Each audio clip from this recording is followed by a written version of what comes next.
Bonjour, mon nom est Stéphanie Claveau, responsable du Centre d'accès à la technologie en production laitière d'Agrinova, un centre collégial de transfert de technologie lié au Collège d'Alma dans la région du Saguenay-Lac-Saint-Jean, une région du Québec où la production laitière occupe une place importante de l'économie.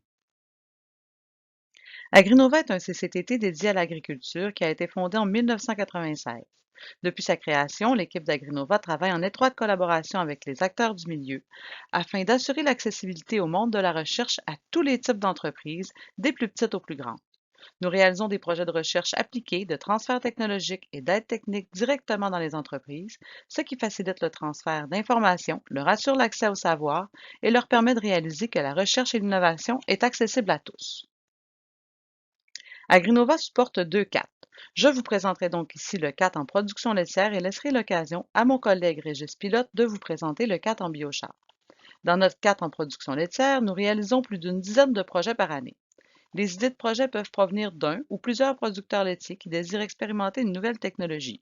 Elles peuvent également provenir d'un distributeur d'aliments ou d'équipements qui désire faire des expérimentations dans différents types de fermes ou encore, elles peuvent provenir d'un chercheur travaillant en ferme expérimentale qui souhaite que son projet soit transféré sur le terrain dans les fermes commerciales. L'équipe est très importante et est au cœur des services offerts aux entreprises. Il s'agit d'une équipe multidisciplinaire composée d'agronomes, d'ingénieurs, de biologistes, de techniciens et d'étudiants collégiaux et universitaires qui sont soutenus par une équipe administrative dynamique. L'équipe du 4 en production laitière travaille en étroite collaboration avec le reste de l'équipe d'Agrinova. Nous nous déplaçons dans les fermes pour réaliser les projets avec les entreprises et les producteurs laitiers innovants. Un des concepts mis en place dans le cadre du CAT il y a maintenant près de 10 ans est le concept des groupes d'innovation. Ces groupes sont formés de producteurs d'un même milieu et dont les méthodes d'élevage et les préoccupations seraient simples. Les groupes d'innovation permettent à l'équipe de créer un lien privilégié avec ces groupes de producteurs, de favoriser leur participation à des projets de recherche et d'assurer un bon transfert des résultats des différents projets réalisés. Lorsqu'un ou plusieurs producteurs veulent expérimenter une nouvelle technologie dans leur ferme, ils n'hésitent pas à communiquer avec nous et les autres membres du groupe pour exposer leur idée. Si l'idée fait son chemin, nous accompagnons les fermes dans une demande de financement pour réaliser le projet avec eux.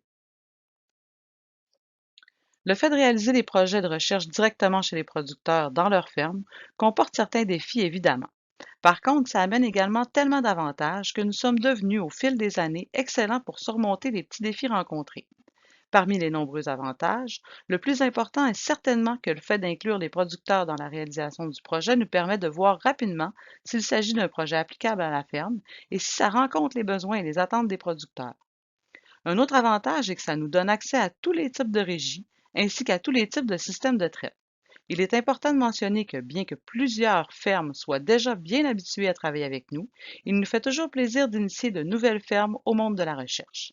Le fait de travailler en ferme commerciale leur donne également accès à plusieurs technologies de pointe que nous pouvons installer chez eux. L'équipe de travail du CAT est composée d'une chef d'équipe qui participe au développement des affaires et appuie le reste de l'équipe dans la réalisation des différents projets.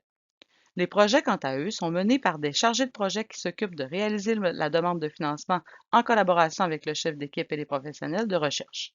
C'est ensuite le chargé de projet et la coordonnatrice des opérations qui coordonnent les activités sur le terrain, qui, elles, sont généralement réalisées par les professionnels de recherche, le technicien et les étudiants stagiaires, et ce toujours en collaboration avec les entreprises participantes. Le premier projet que je vous présente porte sur les émissions de gaz à effet de serre des fermes laitières. Les fermes laitières sont souvent pointées du doigt comme étant des sources de GES, mais on ne doit pas oublier qu'elles peuvent également être d'importants puits de carbone via les grandes superficies de culture et de prairies qu'elles occupent. Notre CAT en production laitière travaille activement à trouver des façons de réduire le méthane entérique produit lorsque la vache rumine, mais également la production de méthane lors de l'entreposage des fumiers et la production de N2O lors de leur épandage. Le projet présenté ici fait le pont entre les deux cadres d'Agrinova puisqu'il vise l'utilisation des biochars dans l'alimentation des vaches comme moyen de réduction des émissions de GES. La réduction des GES préoccupe l'ensemble des producteurs de lait du Québec et du Canada. Nous travaillons activement à trouver des moyens d'y arriver en étroite collaboration avec les différents acteurs du milieu, que ce soit les centres de recherche gouvernementaux, les universités, les entreprises du secteur et les producteurs eux-mêmes. Le second projet visait à trouver une alternative au maïs grain couramment utilisé dans les fermes laitières. Dans certaines régions plus nordiques comme le Saguenay-Lac-Saint-Jean, la production de maïs grain est faible. Cela est dû à la courte saison de croissance ainsi qu'aux faibles unités thermiques qu'amène le climat. L'orge étant une céréalative, source d'énergie, pourrait représenter une alternative intéressante à explorer dans les régions froides, mais aussi dans les élevages biologiques où l'utilisation du maïs présente des contraintes. Le remplacement de 40 du maïs grain par l'orge nue dans les rations n'a pas affecté les rendements laitiers. De plus, puisque l'orge nue est moins coûteuse à produire et à acheter et plus riche en protéines que le maïs, les coûts liés aux apports protéiques ont été réduits significativement. Les résultats de cette étude ont été fortement appréciés par les partenaires et la filière laitière, à un point tel qu'un nouveau projet a vu le jour. Pour terminer, si vous désirez obtenir plus d'informations sur notre carte, n'hésitez pas à communiquer avec nous et il nous fera plaisir de vous répondre.